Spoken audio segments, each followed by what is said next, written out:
Yesterday, Bitcoin dipped under the most important bull market support line, the 50-week moving average, and many people declared that the Bitcoin bull market was over. However, what we've seen is that bulls have successfully defended the line, and Bitcoin is now once again above that important 50-week moving average. Once again, the bulls have life, and once again, the majority of crypto traders on Twitter have been proven wrong. Today, though, we're not here for hyperbole. We're not here for clicks. We're here to answer one simple question. Is the Bitcoin bull market still alive? Or was October 6th the astrological and real top of the Bitcoin bull market? Now, as you can see here, this is the 50-week moving average. This blue line, once above it, was really the dictator of the Bitcoin bull market. As you can see, once we lost this blue moving average back in November of 2021, that was really it. And even though it was retested later in March of 2022, really it never regained it, and it stayed under it until the bull market began again. And as you can see, we burst through it in March of 2023, which was when the bank bailouts happened, the ones that actually made me get very bullish on this channel, and we've been above it ever since. And as you can see, we got scared over here, scared again over here, scared over here, and finally scared over here. And as you can see, I've demarcated this with very technical emojis showing the scared face and then, of course, the greedy face at the top. And this has just been the emotion of the market. And unfortunately, the emotions in crypto typically lead you in the wrong direction. And in this case, the emotions at the top of the market have been just as devious as the emotions at the bottom of the market. But make no mistake, Bitcoin is above the 50-week moving average. The bull market is alive and well, and nothing has been broken except for some egos. Now, that being said, we have Galaxy trimming their 2025 Bitcoin target. We have the fear and greed index just above extreme fear for the first time since April of 2025. We have so many negative emotions and fears, but meanwhile, so much positive news and catalysts from the macro, namely a rule change that's going to pave the way for pretty much any altcoin ETF to launch that qualifies for certain basic parameters. This is going to lead to the XRP launch as soon as early next week. We also know that there is an economic reacceleration, which we'll talk about here, as well as some positive beats in the ISM data and overall macro tailwinds that should carry us not just throughout this year, but well into next year and beyond. Of course, you already know about gold topping and how Bitcoin should be playing catch up soon. And so it all brings us to one big question. Who is selling? Where are the sellers, and why isn't the price completely mooning in the year after the halving with so many positive things lining up for Bitcoin and crypto? We're going to get to the bottom of this because it is absolutely a boondoggle what we're going through. And I'm certainly not immune to the emotions. I mean, hey, when I was watching this chart collapse under 100K, I was thinking to myself, every time it doesn't get easier. It just doesn't get easier to see our bags incinerate, especially considering that so many of my beloved altcoin bags got absolutely lit on fire and just doesn't feel nice. However, what's important to realize is that it always feels this way right before things get insanely bullish. We saw it happen in 74K. And unfortunately down here, I actually got caught off sides. I messed up down here. And so this time I said to myself, you know what? I'm not going to mess up again. I'm going to stick to the plan and wait for actual confirmation that the bull market is over, not just the feeling that it might be over. Because the feelings, as I can show you very scientifically here, the feelings are the ones that deceive you, because each of these feelings, although they felt very reliable at the time, they were all wrong. The greed feeling at the top, the fear feeling at the bottom. These are the feelings that drive us into the wrong direction. Truly, coming down to this blue line is something we've been talking about for weeks and weeks on the channel as a possibility,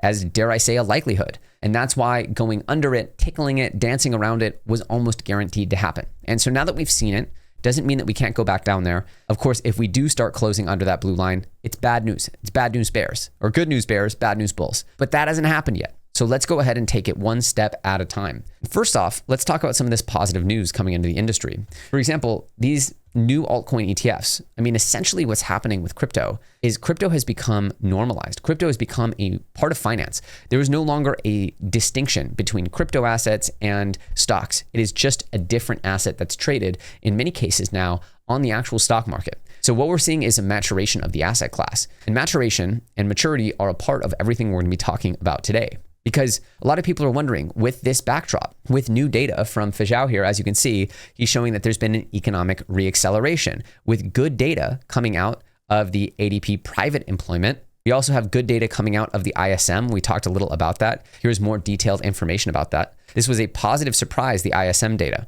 Okay.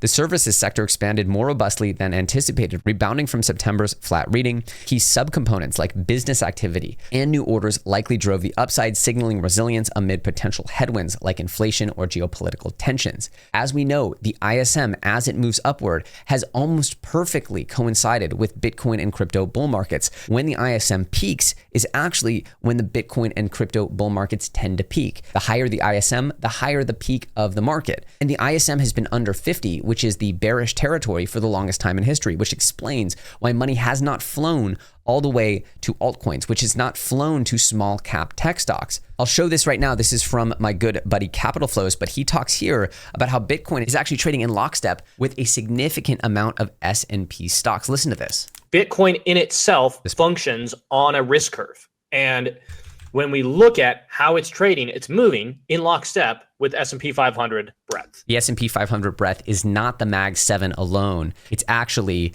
the non-Mag 7 parts of the S&P. You can think of it as the average stock in the S&P 500, not the top 7. If you want institutional adoption of Bitcoin, it begins to have more mean reversion, which means... And that's what we've seen this whole time. We've seen Bitcoin is essentially mean reverting and chopping like crazy instead of doing the thing it normally does, which is just moons and then has these big bear markets. It's doing these 20, 30% moves up, 40% moves up, and then chopping for months. And that's how, traditional finance works. Unfortunately, it's boring. That it will chop in a range a lot more as it moves up and down.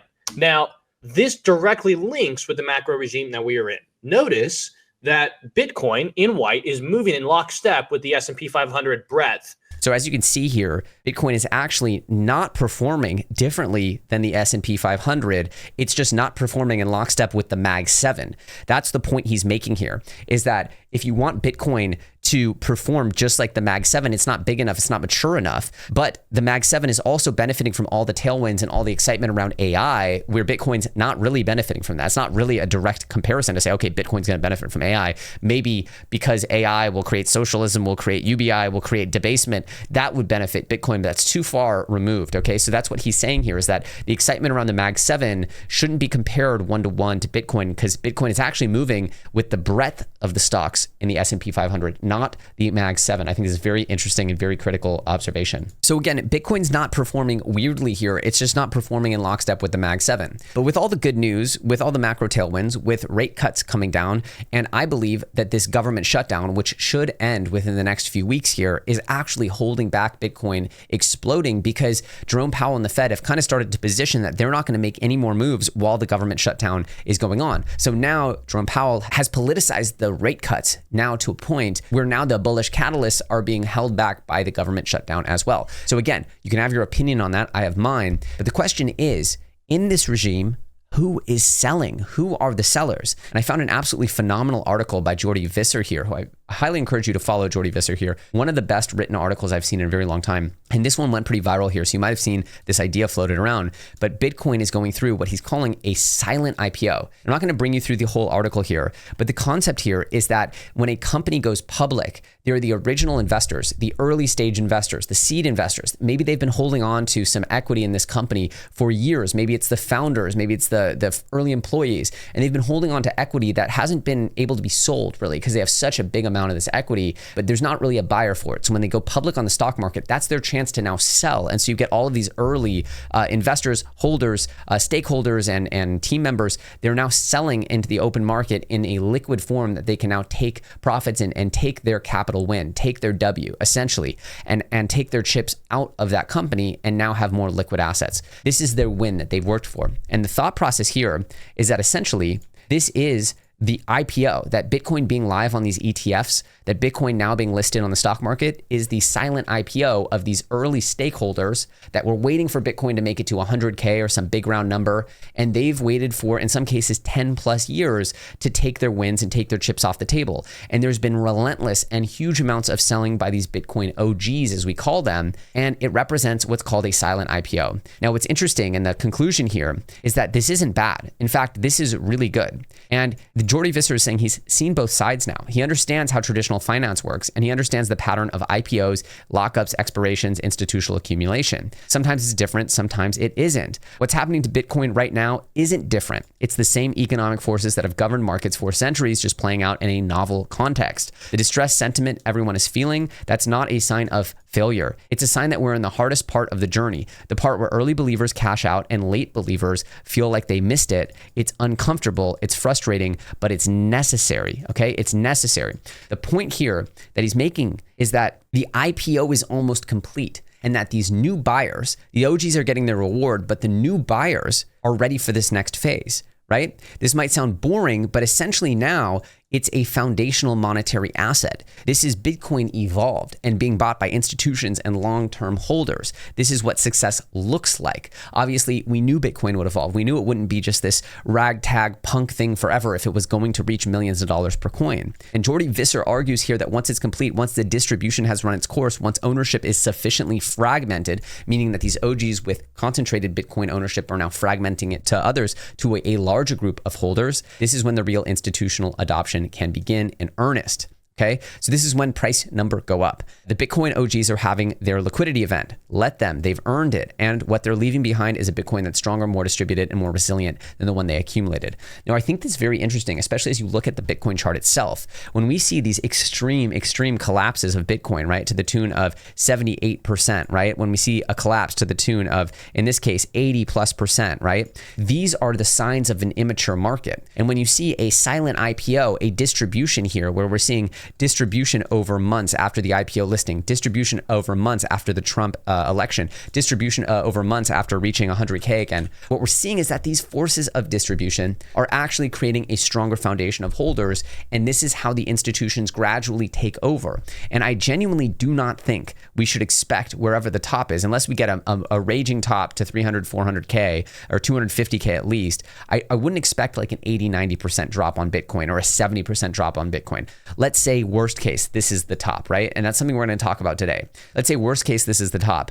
I think dropping down originally to this prior higher low here, right? This prior higher low of 74K from Liberation Day or whatever, I think this range is probably where we'll see the bear market. You know, a 40 or 50% drop makes sense in the context of this being a much more institutional asset. That's if we are in a bear market. And I don't think there's any way we can conclude that yet. I mean, it's still above the bull market support line, which is this blue line, okay? It's still above the line. Let it live, let it live. Okay. And I'm going to be going through a lot of my particular theses on what's happening right now. But it's important we recognize that there is this silent IPO thing happening, and that as it wraps up and the selling from the OGs concludes, we can now start to see Bitcoin perform a lot better. And we had some pontificating here. Smash like, leave a W in the chat if you like a bit of pontificating. Jeff Park here, who is he's the chief investment officer at ProCap. Oh yeah, he left Bitwise Invest. He's still an advisor, I guess.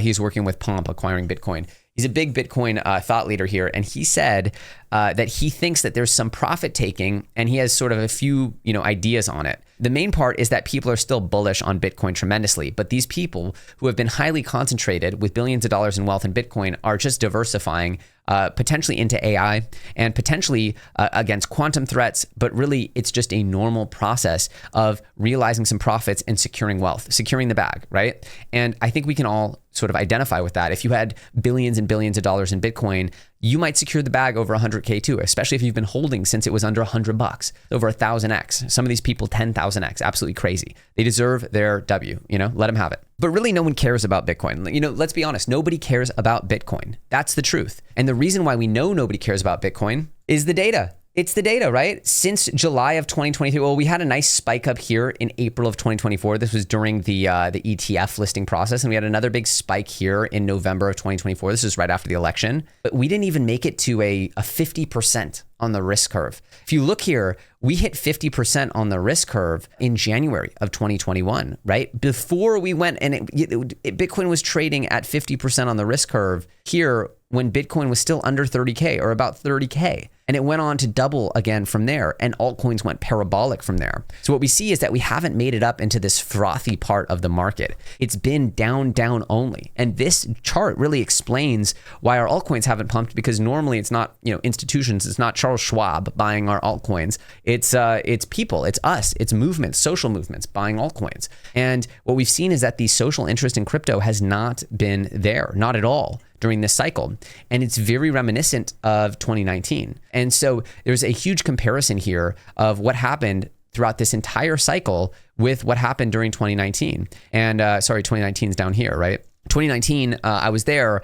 I was, it was very noteworthy that none of the altcoins moved while Bitcoin went from 3K up to 14K very, very quickly. None of the altcoins moved. So you have Bitcoin going from, 15K up to 126K, and altcoins have comparatively not moved the way that we expected them. Obviously, there's been some more liquidity in the ecosystem, so you have this ball of money pumping things rolling around, but we haven't seen this sustained altcoin push. What's interesting is that a lot of the altcoin charts that we look at to govern and say, hey, look, the altcoins need to return to their range lows. This was definitely a prolific idea here that, Ben Cowan has stuck by, and he's been right. Altcoins have gradually receded back to their lows here, which I find to be something that I didn't think it needed to happen. I certainly, if I did, I wouldn't have invested the way I did. But now that we're almost there, the question is, does it expand again? And if it does expand again, where does it expand to? Now, one thing I found very interesting is that from cycle to cycle, you're seeing that some altcoins, in the case of Total 3, check this out. In the case of Total 3, you saw that altcoins actually against Bitcoin, Total 3 minus stablecoins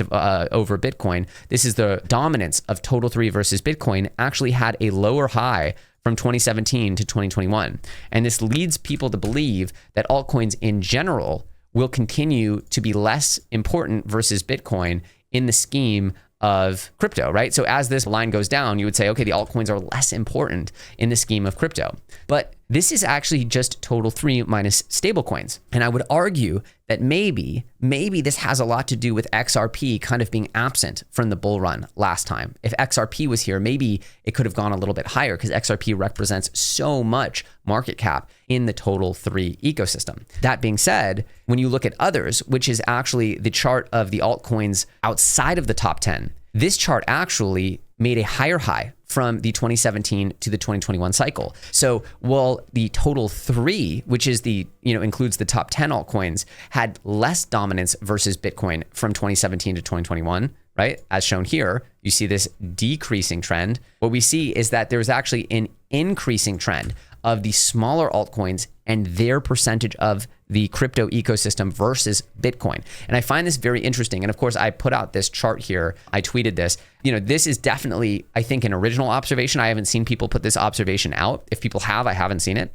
This tweet got almost a million views, right? It's got 8,000 likes. This clearly struck a chord, obviously. A lot of debate here. And no, this is not science, right? We're not guaranteed to see that we have altcoins hit this trend line. If you were to connect the tops of this trend line, that's one way to see, okay, well, maybe this could continue. Maybe you would say, okay, if this trend that we established in 2017 to 2021, maybe this continues, and in 2025 or 6 here, we end up hitting this top of the trend line. Of course, after 4 years of bleeding, it doesn't feel like it's going that direction. It's not a guarantee, but it's a thought. And it's an observation that I don't think anyone's talking about, which is that this is the one trend that has actually made a higher high from one cycle to the next. This is an increasing trend versus Bitcoin. And I think it's significant to at least consider that what we've seen is a longer cycle, right? A longer cycle. What took place and what happened very quickly earlier in this cycle, where you essentially had from the beginning of 2018 to August of 2019, you had this entire thing take place.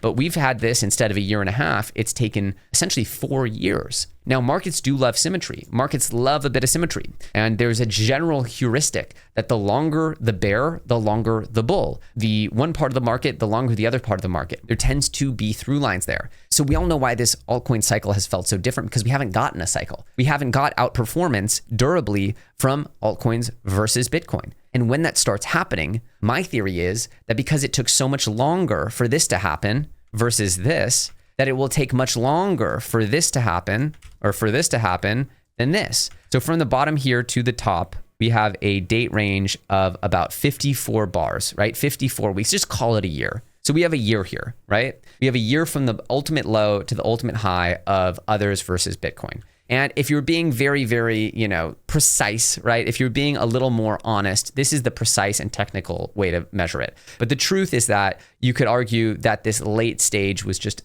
a much weaker rally, and that others versus Bitcoin did most of its gains, almost all of the gains by May, right? So you would say either you're going to measure this as a year, or you could even measure it as, if you were being a little bit more conservative, 20 bars, say a half a year, right? 6 months. Well, if this sort of decline in the unwind of that market took 4 years, when the prior one took a year and a half, then you're looking at, let's just say, roughly 2.5 times longer for this altcoin market to take place. So if this takes place at 2.5 times longer, on the short end, you'd expect it to be just a year. And on the long end, you could expect it to be maybe 2 years that altcoins start to gain ground against Bitcoin.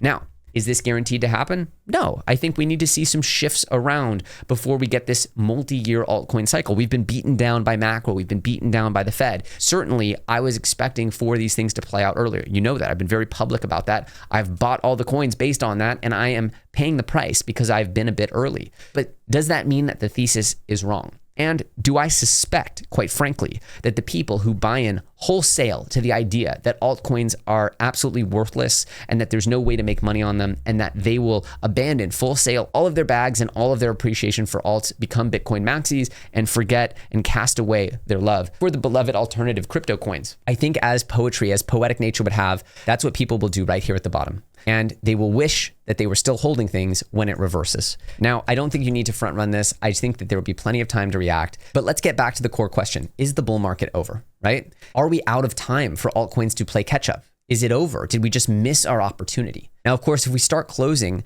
multiple weekly candles, 2-3 weeks under this line, it would be very unwise to be holding your altcoins just hoping for an alt season. So that would be my signal to say, you know what? We're going to lick our wounds. We're going to figure it out, and we're going to come back soon. And when I say soon, I mean, I do think it's crazy to expect a whole year and a 70% drawdown, or a 77%, almost 80% drawdown here. So let me be precise here. It was 77% drawdown for Bitcoin from wick to wick. I think it would be unwise to try to expect that it would go that deep, right? 77% from, if this was the ultimate high of October 6th, 77% would be down. Wow, stop it. Stop going down. It would be 28K. No, I don't buy it. I think that what we're going to see is a much tamer bear market, where we'll see maybe 50%, right? 50% would take us down to 60K, right? And that was a pretty a durable level down there. 50K was like when Trump came in and he got hit by the bullet, and then we started to see that there would be a crypto presidency. That's when we exploded. I think in the worst case, I would be looking to put a huge all-in buy at this low of 74K. And I would expect that would be a very, very significant level at the worst case. And I would actually not be surprised if we held that level as the bear market low. If this was all we got out of the bull market, I think 70s is probably what we'll get out of the bear market. You're not going to get a full scale collapse if we didn't get a euphoric pump. You can't have one without the other, right? Lightness and dark, they go together. But more to the point, if for some reason we don't get this alt season within this cycle, then in my opinion, we are looking at a longer cycle. But the transition between Bitcoin and alt seasons is going to take longer as well. And I believe that alt season, when it comes, if we don't get it at all this cycle, it will be very long. It will be very robust. And I think, unfortunately, most people will give up on this sector of investment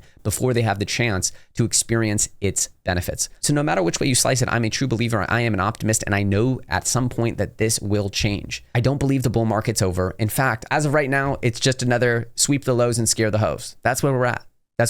I know I haven't talked a lot about specific altcoins over the last few weeks. It's just been such a choppy point in the market, but there are some big announcements coming for Black Hole and, of course, Superverse. The work continues, and you better believe I'm going to be riding this until we achieve the ultimate goal. Many of you have known me for many years, and you know that each setback is just setting the stage for a massive comeback. So one way or the other, we've seen a cycle that is different. Either this month or this year, we're going to see a longer cycle where we kick back the idea of the 4-year cycle being exactly the same amount of days. If we make a new high now beyond October 6th, that would mean that the actual timing of the cycle is different. So yes, this time would be different. If we then don't have a euphoric altcoin pump, then once again, this time is different. We have to embrace that this time is different, and that the things that we see in the future will also be different. And for that, I am excited. because that brings a ton of opportunity, which I'll be covering with you each and every step of the way. If you enjoyed this video, make sure to destroy that like button. And of course, click on this one popping up right now, and I'll see you very soon on the next episode.